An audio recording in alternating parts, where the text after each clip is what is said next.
It's back to the drawing board for Mercedes after a tough finish to pre-season testing in Bahrain. Right now, it's hard to say how good their unconventionally designed W14 will be come race day. Will it pay off in the end, or will it end up being a disaster, just like its predecessor? And will this be the determining factor in Lewis's contract extension? There's a lot to talk about in today's video, so let's jump right in. According to Gary Anderson, a former Jordan employee, Mercedes team principal Toto Wolff may need to swallow his pride and adopt the revised design on the W14, just like Red Bull and Ferrari have done. Although the Silver Arrows finished 2022 with increased optimism that they were making progress towards a more competitive design at the front of the grid. However, as the 2023 season approaches, that optimism has apparently diminished, as both Lewis Hamilton and Russell experienced difficulties with pace and grip during the three-day test in Bahrain last week. Although Mercedes made some noticeable tweaks, they have chosen to retain the zero-pod design from last year's car. The inlets have been positioned higher, and a small ramp has been added to the top of the pods, seemingly following in Red Bull's footsteps.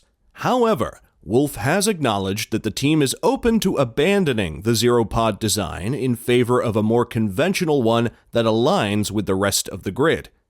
Despite Mercedes' lackluster performance at preseason testing, Anderson is puzzled as to why they would continue with their existing design if they have something else in development.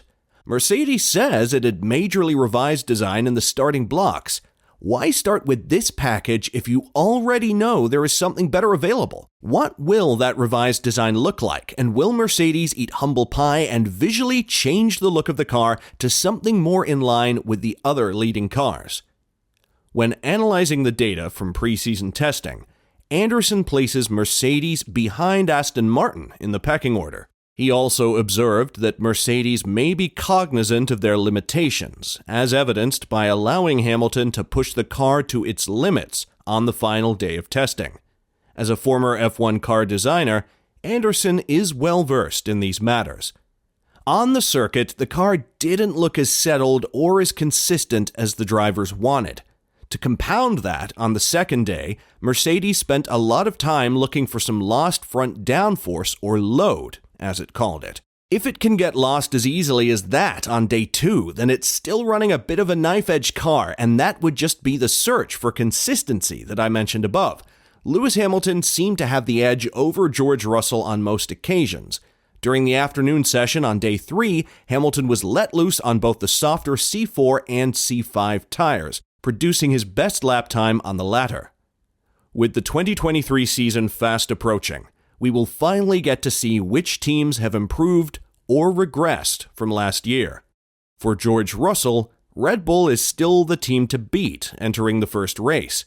But Russell thinks that it's not imperative for Mercedes to begin the F1 2023 season at the same level as their rivals. Instead, he believes that it's more important for them to have the potential to contend for the title. According to Russell, the most critical period for them in this regard is from round 6 at Imola onwards, where they have the opportunity to cause significant damage to their rivals' championship aspirations. I think we have to go into the season with a bit of an open mind. I don't want to sit here and say Mercedes is back, because that is totally unfair, and from what we have seen, Red Bull is very, very strong. What I can say is I have got the best team in the business, and everyone is working flat out to get Mercedes back on top. As much as we want to go out there and win in Bahrain next weekend, we know that it is more important that we have the right car in the right window come race 6, because that is when the big points are going to be won. Hamilton and the Mercedes team are gearing up for the upcoming Formula One season with the objective of reclaiming their spot in the title race after Red Bull's championship double last season. Hamilton is aiming to win his 8th World Championship title, but what are his plans beyond this season? Damon Hill is inquiring about Mercedes' future driver lineup and their long-term objectives. At 38, Lewis is obviously getting on in terms of years, but he remains as quick as ever and as fit. The question is, what is keeping him here? Is it just about getting that 8th title? Will he retire if he does it? Or is it because he wants to keep racing for the love of it? Personally, I can't see Lewis driving around in circles trying to pick off podium places, as Fernando Alonso has been forced to resign himself to. Whatever the reason, Hamilton is out of contract at the end of this season, and it is going to be fascinating to see his next move. If you were to ask Jenson Button, however, he would put the blame on Mercedes' car issues. In an interview for The Telegraph, the 2009 world champion went on to say, "It has to be that, right? Why otherwise would you leave it this late? He knows how annoying we all are asking about the contract. I mean, we've got to ask the question. But he's going to hate answering it over and over and over and over again. It can only be because he's wondering how competitive they will be. Is he going to sign if the car is uncompetitive because he wants it to be quick again before he retires? Or is he thinking, if it's not better, I'm just going to retire? Who knows?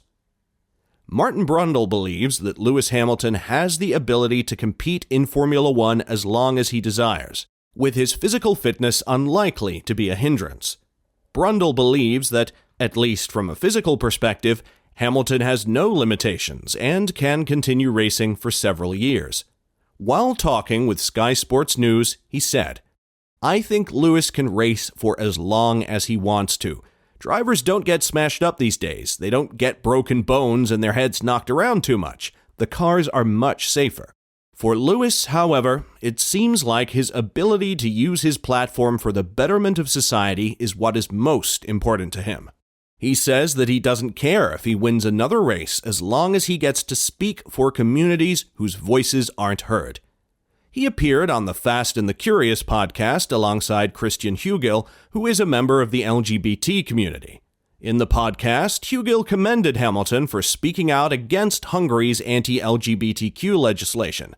To this, Lewis replied, "We're all human beings, and there are all these things that people are finding challenging within different countries, through governments, people with opinions, social media, all these different things.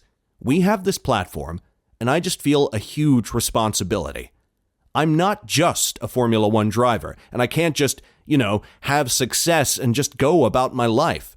It's so important someone speaks out on it. I don't care if I don't win another race. I'm going to speak on those things and whether people like it or not." With all that said, would you be on Mercedes to be on the hunt for the title this year? And what do you think will happen with Lewis' contract set to expire? Let us know in the comments below. And, as always, don't forget to like and subscribe to the channel if you haven't.